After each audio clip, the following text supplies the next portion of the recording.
Hello, friends. This is Dave Hurwitz, executive editor at ClassicsToday.com, here with random reviews from the Overflow room. Yes, and for once, whacking the tam-tam is appropriate because we're talking about that king of tam-tam writing, Mahler. Yeah, my goodness, we've got some really interesting things. I'm going through this stuff and, recordings I haven't heard in years, and it's like, wow, gee, that was fun. I'm glad I kept it. So let's get started. Symphony number 4 with Edward von Beinum and the Concertgebouw Orchestra, also with Sibelius on Saga. That's with the London Phil, if I'm not mistaken. No, they're all with the Concertgebouw. Okay, there we go. I thought he did it with the LPO too. These are from 1952 and 1953 on Decca. Beinum was a wonderful Mahler conductor. He was just a wonderful conductor generally. Margaret Ritchie is the soprano soloist. Is it one of the great Mahler fours? Well, yeah. It's nice to hear the Concertgebouw from this period, and it's always great to hear Beinum, so I'm not complaining. I'm not. What's this one? Oh, yeah. Oh, this is terrific. This is Mahler 9 with the Saito Kinen Orchestra and Seiji Ozawa. Ozawa developed into a really fine Mahler conductor. He really did. You wouldn't have thought of it originally, but I did that great Mahler 1 with Blumina, which was in the last batch we talked about, the previous video. And this Mahler 9 it's live before a deathly quiet audience, and it's tremendous. It's absolutely wonderful. He also did a fabulous Mahler 9 in Boston, too. Terrific stuff. Absolutely first class. So there you go on Sony. It's a pity that people don't remember these things. He did Mahler 9 and Mahler 2 for Sony. Unfortunately, he didn't do a complete cycle, a redo, which I would have been interested to hear it because his mature conducting was really, really powerful and probing. Mahler 9 with the Berlin Phil and a Botto. Okay. This is one of his better ones. It really is. I mean, the balance is there, the timing is there, the playing is really good. He took out the bass drum rolls at the end of the Rondo Burlesque, which actually are not in the score. They were added by Bruno Walter, so I get it. There's a lot of good playing and good ideas here. I like Ozawa better, frankly. If you just heard it, because it's a little lightweight. Botto got lighter weight as he went on, and I don't ever believe he was a natural born Mahler guy. I really don't. He was a bit of a micromanager, as I said, and emotionally kind of unwilling to let go. But of his Berlin Mahler recordings, this is one of the best ones. There's no question about that.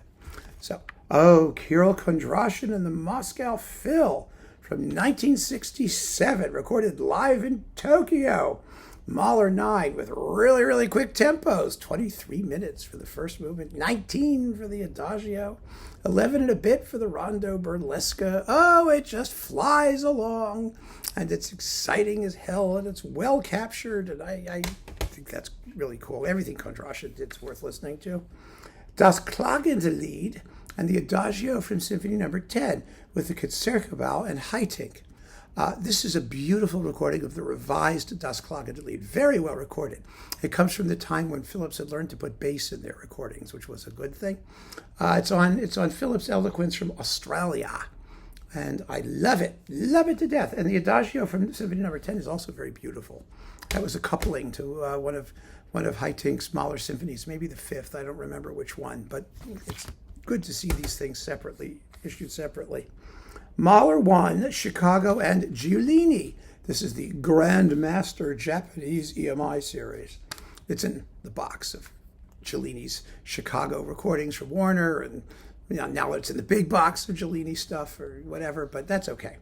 It's like everything Giulini did, a little bit on the slow side, very serious. I mean, the first movement is 1640, but it's really, really well played, and I think it's beautiful. I really do. Not my favorite Mahler one by any stretch of the imagination, but it's a very, very good one for what it is. What is this? Oh, yeah. This is fun. Debussy, Prelude to the Afternoon of a Faun, Schoenberg's Verklärte Nacht, and the Mahler 10 Adagio. The Afternoon of a Faun is the Staatskapelle Dresden under Ottmar Sweetner, and it's great to hear just for the Staatskapelle Dresden.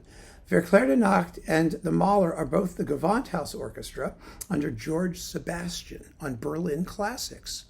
When was the last time you heard this one? Yeah, that was fun. I mean, I did scarf up some fun stuff back in the day. Joel Levy and the Atlanta Symphony Orchestra and Chorus doing Mahler 2 on Telarc. Very fine Mahler 2. It's really, really good. Telarc has a couple good ones. It's got Slatkin, which is fantastic, and it's got this one, which is also very fine. Levy did some really good Mahler, and he did some really boring Mahler.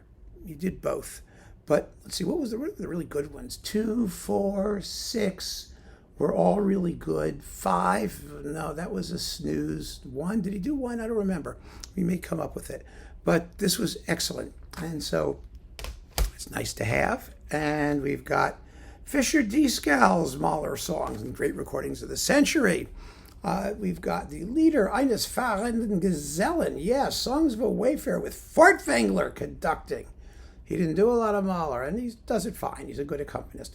The Kindertotenlieder, let's see, the Kindertotenlieder are with the Berlin Phil and Rudolf Kempe, and he is an amazing accompanist. Kempe was a color guy. He was a chord guy. I mean, at the end of Kindertotenlieder, listen for the low notes of the Celesta. Boom, boom, boom, boom, boom, boom, boom, boom, boom, boom. Oh, it's just marvelously atmospheric, a wonderful detail. And the singing is as good as Fischer-Dieskau ever did in this music. Then we've got a bunch of songs with piano. Des Pfeifen des Knaben von der Horn and the Rückertlieder with Daniel Barenboim playing the piano. So, yeah, it's a nice disc. I mean, of course, Fischer-Dieskau did these songs 7 trillion, billion, zillion, quintillion times. Then we've got Mahler 3, and with Michael Gielen. Now, Michael Gielen's Mahler is all worth hearing. It's all terrific. It really is. But I kept the original issues instead of just the box, because the original issues had really cool couplings. And I wanted the couplings. It wasn't even for the Mahler that I kept this. I mean, the Mahler's very good, but oh my. You've got Schubert's Rosamunde music together with Webern's 6 Pieces for Orchestra.